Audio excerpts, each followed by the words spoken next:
walls, untouchable.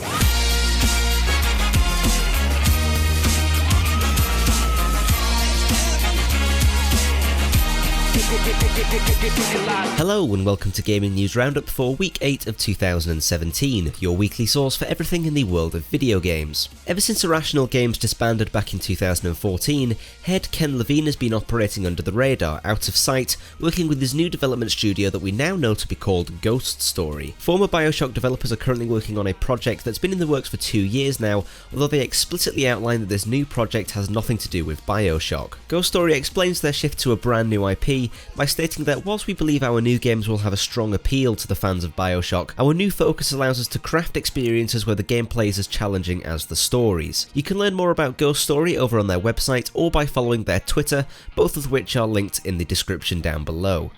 Finding a split-screen mode in a modern FPS title these days is rare due to the limited power of the consoles already being squeezed dry to achieve maximum graphical fidelity. Split-screen has always been a massive part of the Halo franchise. I myself have incredibly fond memories of going around to mates' houses and spending hours upon hours building up bases and waging war upon each other after a lengthy setup process, all within a tiny 360p window. In 2015's Halo 5, the option to play in split-screen mode was completely removed to allow the game to fully embody its technical prowess.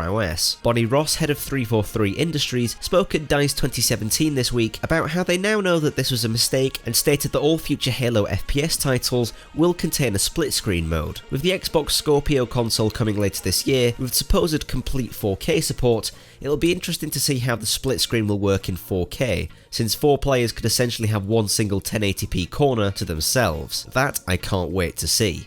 Intel has led the charge of new CPU developments for a long while, with them holding the hypothetical throne of the CPU kingdom, putting them in a position where they're able to give each new generation of CPU a very incremental performance increase whilst charging fairly ridiculous prices for the benefit. Well, it seems as though AMD are finally back in business as they revealed their brand new lineup of Ryzen chips. The 3 7 series chips all feature 8 physical cores with 16 hyperthreads, with each tier offering a decent amount of extra horsepower. The Ryzen 7 1700 features a 3GHz base clock with a boost of 3.7 at $329. The Ryzen 7 1700X features a 3.4GHz base clock with a boost of 3.8 and comes in at $399. And the Ryzen 7 1800X features a 3.6GHz base clock with a boost of up to 4 and comes in at $499. Comparatively, the mid-end chip, the 1700X, is on par with Intel's i7-5960X, a chip that costs over $1,000.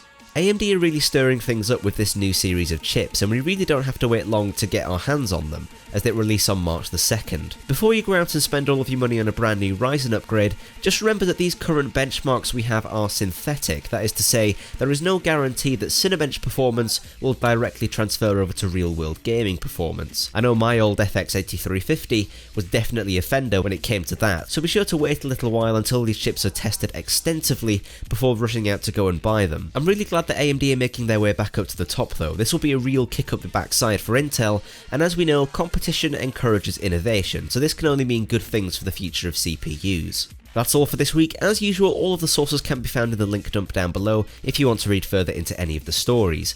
Don't forget to leave a like if you enjoyed and subscribe so that you don't miss next week's episode. You've been watching Major with Gaming News Roundup, and I'll catch you in my next one.